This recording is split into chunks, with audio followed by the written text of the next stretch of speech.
Hello and welcome back to my channel. My name is Ness and I like to talk about books. I finally have a ring light. I'm not sure kind of like what setting I like it to be on. It makes the background look really dark for some reason even though I have lights on. So please excuse the lighting situation while I'm trying to get used to this. Today I'm going to be talking about my most disappointing reads of 2020. This is not my worst reads of 2020. Disappointment and thinking something is bad are two different things. Some of these books I actually did enjoy, but they're not what I was hoping that they would be. Some of them actually were bad and one of them was bad. These are just my opinions and making content for people that like and read books, adding a bit of flavour to all of the reviews out there, bringing some of your expectations back down to earth, because that's what you need when you're reading books. Sometimes I get so hyped by a book because all I'm seeing is good reviews that I need a negative one just to lower my expectations and make it so that I can actually enjoy the book. Something that I didn't like in a book might be something that someone else is looking for. Basically, if you've been on book Twitter lately, you'll know. But anyway, on with the video. So this first one was probably the biggest disappointment for me this year, and that is Mexican Gothic. I didn't hate this book. I rated it 3 out of 5 stars, which for me is like, it's a good rating. However, there was so much hype about this book, I think I just ended up getting the wrong impression of what this book was about. It must be a genuinely good book because it was given a Goodreads award, and to a certain extent this book delivered on what I wanted it to be. I wanted a gothic novel set in Mexico, which I got. I wanted a creepy old house, which I got. Maybe a little bit of paranormal, supernatural, crime, which I got. But the overall execution of this and the family drama element in the characters, I just didn't like. There wasn't any of the characters that I felt attached to in some way. They weren't necessarily likable or unlikable. They were just pretty bland characters, and I've forgotten most of their names already. This book is set in, I think it's 1950s Mexico, and the main character is sent by her father to go and check up on her cousin because they've received a letter from the cousin saying that she's being poisoned by her new husband. The dad wants his daughter to go and check on the niece so that he knows whether the niece needs to be brought back to Mexico City for psychiatric treatment, or whether she's actually being abused by her husband. So the main character goes out to rural Mexico and she goes to this house, and this house is like a European style house. The family that she's moved into,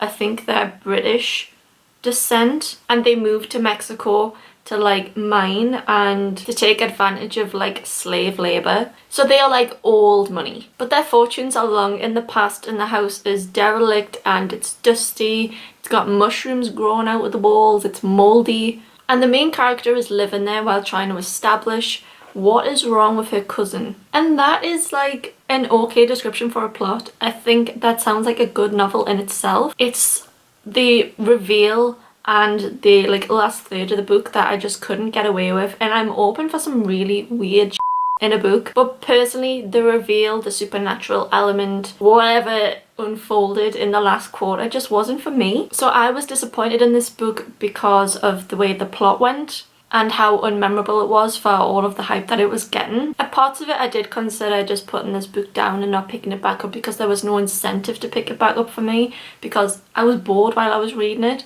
That's not to say that someone else won't enjoy this, so I'm definitely not slamming this book in any way. I'm not slamming any of them that I'm reviewing at the moment, except maybe one. So I'm not trying to discourage you from reading Mexican Gothic, but as far as I go, I was disappointed. So the next book that I was disappointed in is another Gothic, and that's The Deathless Girls.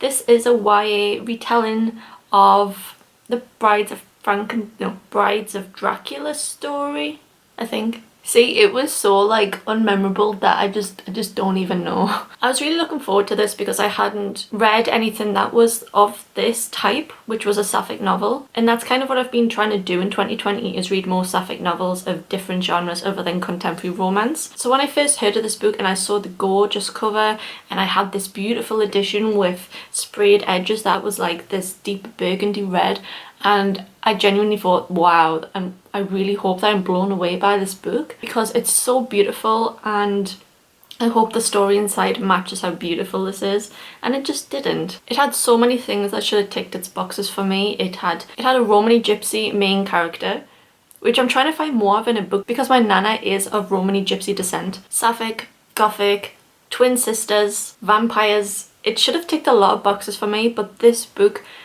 was too short. It needed more to it than what it was. At the start of the book, the main character, who is a twin, is out in the forest with her twin sister gathering mushrooms, and she returns to her village to find that her village has been ransacked. And her, along with other young girls and other young boys, are taken to be slaves to the nearest town, where they will be sold in a human market. Her sister is notably beautiful, so her and her sister, who are seen as a bit of a commodity, and are taken to the local castle, where they're going to be kept there to work. And to me, that should have been the start of the plot, when actually that was the middle of the plot.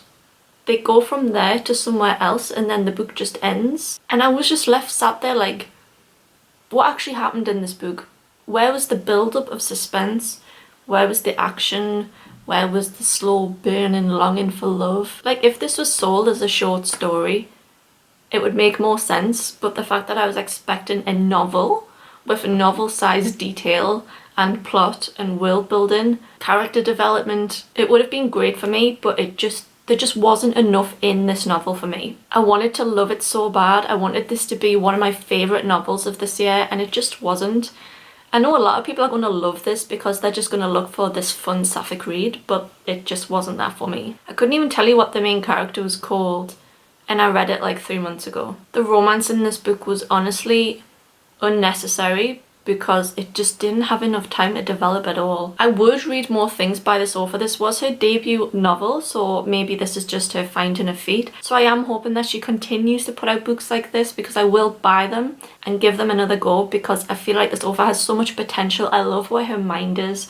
But this one just wasn't it for me. I feel like the next one is going to be so controversial, and that is Girl, Serpent, Thorn. This is another sapphic young adult fantasy novel, and I enjoyed this book, but I was disappointed in it because I thought I was going to love it more than what I did. I rated this 3 out of 5 stars, but I feel like the ARC reviews that I read of this novel and also the marketing may have negatively impacted my reading experience and what I was expecting from this novel. Because I actually enjoyed this book, I'm going to talk about some positive things about it, so you don't think I'm just trashing this book for the sake of trashing it. This book is a Persian-inspired fairy tale. The main character is a princess who, if you touch her, you'll die. Similar to the Shatami series, but it is done so much better in this novel. And because of her curse, she is locked away in a room in the palace and gets to watch from the window as her twin brother, the future king, is living an amazing life. Her brother is due to get married, and she decides that she doesn't want to be stuck in this room anymore. She wants to attend his wedding. She wants to be part of their family. She comes to find out that a dangerous monster is in the dungeons of the palace, and she comes to think that they might hold the answer to curing her curse. And this starts off a chain of events about monsters becoming like almighty and powerful, and you know, the battle between good and evil and so forth. And if that's what you're looking for in a novel, I would recommend it. However, the bit that definitely was disappointing to me was the sapphic romance element. A lot of the reviews on Goodreads drill on about the sapphic romance in this and not much about the plot, and all I'm going to say is that this novel doesn't put any emphasis or focus on sapphic romance. There is no coming of age story. This character might just so happen to be bi or pan because of the very light sapphic romance in this, but that is by no way a driver of this plot. So remove that expectation from it and you'll probably not be disappointed in this book. Go into it for the plot, not the romance. This book does so much better at looking at family relationships and friend relationships than it does with the love interest, which actually wasn't necessary at all in my opinion. So for this one, I should have just lowered my expectations, and this is honestly why I hate reading reviews before reading books. Okay, so for the next book, we are moving away from the YA category and we're looking at adult. And this one is Dominion by CJ Sansom. This is an adult alternative history novel. And I picked this one up because I was recommended it at university by my history lecturers, who obviously I had too much faith in because I actually really didn't like this book. Dominion is set in the 1950s in an alternative Britain where the Germans were able to invade Britain and they've sort of turned it into a Nazi state. I actually thought it was a really good concept for a story because there's so many ways that you could go with this. And this book also does have very high ratings on Goodreads as well, so I was expecting to like this book at least give it 3 stars, but I ended up giving this 1 out of 5 stars. I couldn't believe that this book was written in the 21st century. The bad guys in this plot are obviously just your average everyday German soldier who are definitely portrayed as comic book Nazis, which I thought was just a little bit lazy in thinking about the plot. And my biggest gripe of all was the main character, who was so unlikable as a man. He did lots of awful things. He cheated on his wife multiple times for his own gains, and the women that he cheated on his wife with, he just totally lied to them and misled them. His son died in an awful accident, which his wife took on a lot of guilt for, and he just treated her terribly afterwards. Didn't really support her with her grieving. All of this has totally nothing to do with the book and the plot really, it's just sort of like my hatred of the main character. The only reason he has any significance is because his brother, who was an expert in nuclear weapons or something in the US, told him in passing about some like weapon, even though he's a geologist. And because he has this knowledge now as a geologist, he's now really important to the resistance of Nazis in Britain, which is led by Winston Churchill. I just thought this book was really lazy, and the whole time, all the women in this book were telling him how much of a great guy he is. Even though he lied to them and screwed them over so many times, the women were just like, oh, but he's so handsome and he's such a great guy. If I had £1 for every time this character was told by someone that he is a great guy, I could have got this book for free and then some. Fair enough writing main characters who are unlikable, but then trying to force your opinion of him to be great by having every other character say that that's a great person. That's just bizarre. This book was 700 pages and it was such a slog. The same thing kept happening over and over again, where he was just using women and manipulating women to get information or to use them in some way for the resistance. And then at the end, it's just so anticlimactic. This could have easily been 300 pages instead of the 700 pages, and I feel like it would have made more sense and would have been more exciting. Unlike every book previously mentioned, I wouldn't recommend this one. There is so many other historical fiction books that you could be reading. However, this will not be the last C.J. Sansom book I'm going to try, because I do have the Shardlake series, which is the Tudor crime lawyer books, which I'm hoping to try in 2021.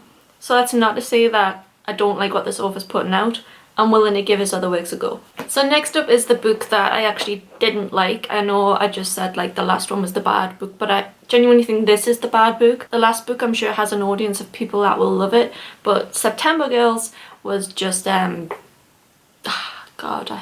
I really didn't like this book. I rated this 1 star on Goodreads, and it seems like I'm not the only person that didn't like this book. This has a rating of 2.9 on Goodreads, which is rather interesting. I knew of this book from like the 2015 Booktube days, where a lot of people were picking this up and were recommending it for young adult fantasy readers. I think Booktube's come very far in 2015 for its content, and there's so many more creators than what there used to be that now I'm really able to niche down in who I watch and what they're recommending me. I think my issue 5 years ago with Booktube was that I was watching people who were recommending things that maybe they didn't actually believe in, or books that just weren't of my style, or just had different feelings about things to me. Because that must have been the case, because I actually thought this book was quite misogynist. And now that I've sat here on Goodreads and actually looked at its Goodreads page, I'm not the only one that seems to be an overarching problem with this book. The main character in this book is a teenage boy,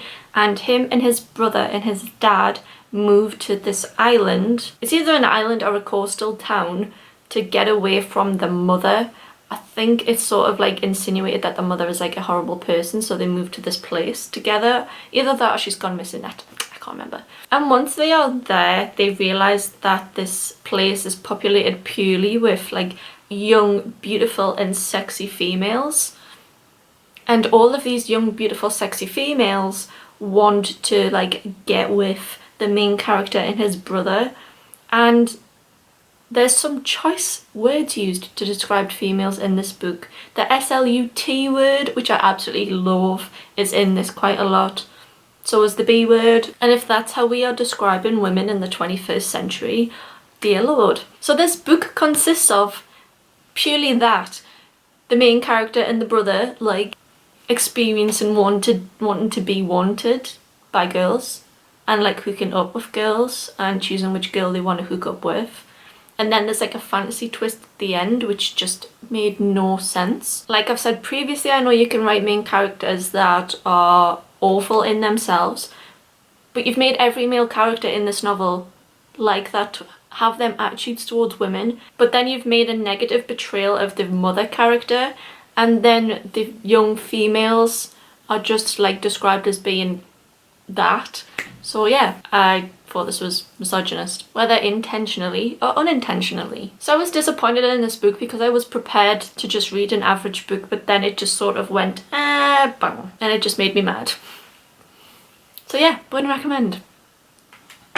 And the last book, which I found really disappointing, although I still really liked it, was book 2 in the Eve of Man series. Eve of Man, which is book 1, is one of my favourite books of all time, and I do have like a review somewhere on my channel of the first book. And there was about a 3-year wait between book 1 coming out and book 2 coming out. This book is written by a couple, and it's Giovanna and Tom Fletcher. Giovanna Fletcher is an author, and she was also the winner of I'm a Celebrity, Get Me Out of Here this year. So she's very well known in the UK, but maybe not so in other countries. She does lots of things. She's a very busy woman. She's got 3 young kids, and she also has a podcast. She does YouTube videos, and Tom Fletcher is in the long-standing British band McFly. So together they are a really busy couple, and I feel like this book may be the product of getting it out with having very little time to spend on it. In the first book, we follow the main character Eve, who is 16, and she's living in a world where she's the only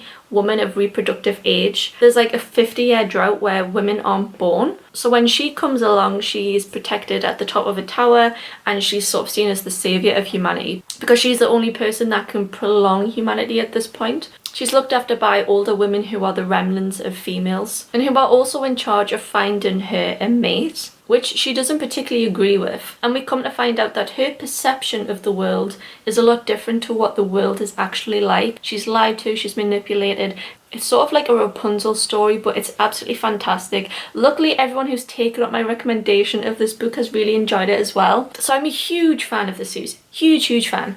So when I waited 3 years for this sequel, I was quite disappointed because the plot was just really rushed. The writing wasn't really up to par with the first book. I mean, in the time between the first book and the second book coming out, they'd had a child. I think McFly came back for a while. Perhaps this was a project that was just on the sidelines a little bit and didn't have enough TLC. This book is about half the size of the first book.